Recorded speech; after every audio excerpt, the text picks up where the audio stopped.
Hey there. So if you are feeling like life is withholding from you and you feel like life holds out on you in any way, so whether that's like you have the microcosm being the boss that won't give you the raise, the partner that won't emotionally commit to you but is all there all the time, or it's the clerk who just refuses to do something that you know is in their power to do, but they say like they're not allowed to do it in policy, whatever it is, and you feel like life is holding out on you. I think that this basically layer of a morphogenetic field that exists inside of us, which is that life withholds, comes from this idea of, not necessarily being in the yolk and being inside of the egg, feeling like one with it, as an infant or as a child, feeling like you never actually got any of your own force from a source other than yourself. Like you were always trying to connect to somebody else. And that connection was going to be the thing that made you feel whole. And that connection was going to be, okay, they finally love me, because you probably had somebody raise you who was emotionally unavailable. So you spend your whole life trying to get them to be available for you, going, why are you holding out on me? Why are you holding out on me? Like, it's so easy. It would be so easy for you to give this to me, to connect to me in this way, but you're just like over there in the distance and I'm right here. And sometimes even showing up, like fully showing up and not hiding, is the thing that gets you in trouble if you have a parent like that, or if you're being raised by somebody like that. So what I want to say about this today is that we are supposed to come into the planet feeling like we have support, feeling like we're enveloped, feeling like we have an earth that is always going to provide for us. And that comes from our parents. And when we have a faulty relationship with the way that we think our parents are going to show up, or lack thereof, we have a faulty relationship with the creation itself. And call it God. I'll call it God. Call it whatever you want to call it. But a normal child will feel the self-efficacy to individuate when they're 2 or 3 years old. They'll naturally want to do things on their own, right? But the person who was never offered basically a home base to always reconnect into, plug into, and go, okay, I've like touched home base, now I know I'm good for a little bit, I can go out and wander again. The person who's never received that sense of safety from that home base, they don't feel like they're in the yoke, they don't feel protected, they don't feel like they've ever had a chance or a leg to stand on, so to speak. So, wow, I'm having a lot of throat chakra stuff come up right now. So, all I want to say about this is that if we get to a point where we have to become the yolk and the egg and protect ourselves, right? Like, we have to stop striving to get our parents to do that, the people who we're never going to be good enough for, or the lover who we just can't understand why we're not good enough for, and we try to like change ourselves to be better for, whatever that is.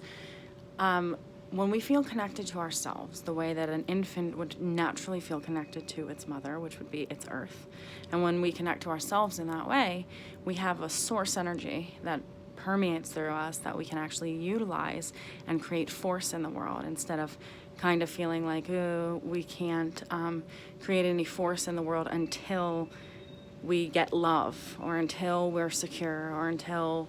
Like when we're good enough, then we can do those things, and then we deserve to be seen and heard, whatever they are, or then we deserve to create them or receive them. I think it's worthy to wonder about, because the natural order of things is that a child would naturally individuate from their parents because they felt safe enough to do so.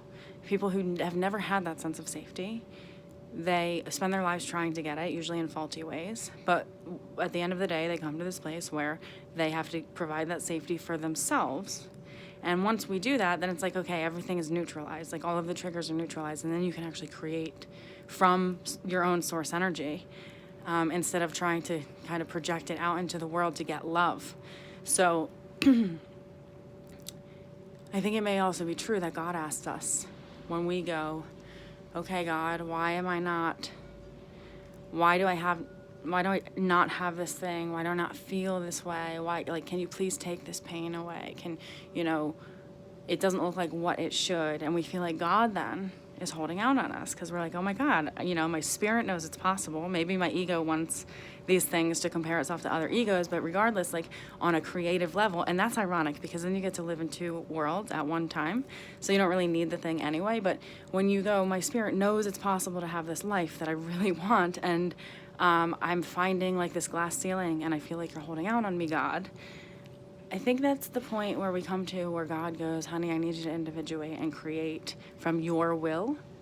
But thy will be done, obviously. But God desires expansion and extension of itself. So I think that there comes to a point where, just like a child, from its parents in the manifestation process, we are being asked to, when we feel safe enough, which sometimes might be a little too soon for our liking, but when we're ready, we're ready. When we feel safe enough to give up the old patterns, rewrite the DNA, rewrite all of the wiring and coding, and individuate with force from source, knowing that, we are backed by source, but that we kind of have to pave the path. Like, it is true that if the path is already paved, it's obviously somebody else's.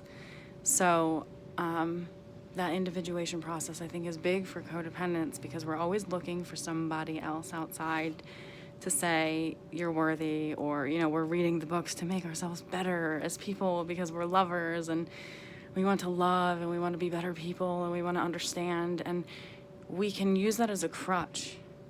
Sometimes I see that people use it to just constantly not be okay, and I can now, outside of that space, look at it and go, wow, how does it serve you to always have to be fixing yourself? Like, how does it serve you if in a good way? And if it's a good answer, then you can keep doing that. But if inevitably you'll get to a space where it's just not a good answer. Consciousness doesn't want us to always be improving. It wants us to be experiencing. And the codependent, we have to almost invert that desire for improvement. We almost have to pull back and go, okay, I am exactly here. But we kind of rely on outside sources like a God or something to validate that we exist, or to say we're deserving of getting something. And there has to come a point where God goes, I can see you through this, but I can't see it, I can't see it for you anymore. Like when you have a child, my daughter's 12, and when she created her own mind, I can now see her through these phases, but I can see her through her free will, but I cannot be her will, right? So her individuation is, it's a blessing and a curse in a way, but if used properly, God is like, oh my God, that's creation right there. Like, that's what we do. So God can see us through our chapters and through our free will, but he cannot, and I shouldn't say it cannot see it for us. And that part is the part where I think a lot of us wait for the answers instead of just generate them. So if you are watching this today, I just want you to consider, if you generated an answer for all of it, that void, that emptiness that you're like, what, this persistent thing exists in me. If you generated an answer for that, what would it be? And follow the scent of that trail. Because that, that's trailblazing, that's individuating, and that is God learning more about the God self through your will being done. So you have to I know that a lot of us have had our will literally taken from us. You are not allowed to have a will. If you extend yourself, you will be punished or you will be set back. And our will is how we get our way. And our way is literally necessary as codependents, especially as empaths. Our way back to fullness is absolutely necessary. So I want you to consider individuating today.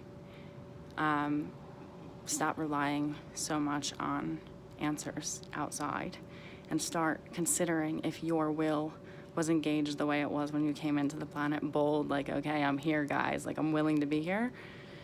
How would that feel, and what would it create? and let it play.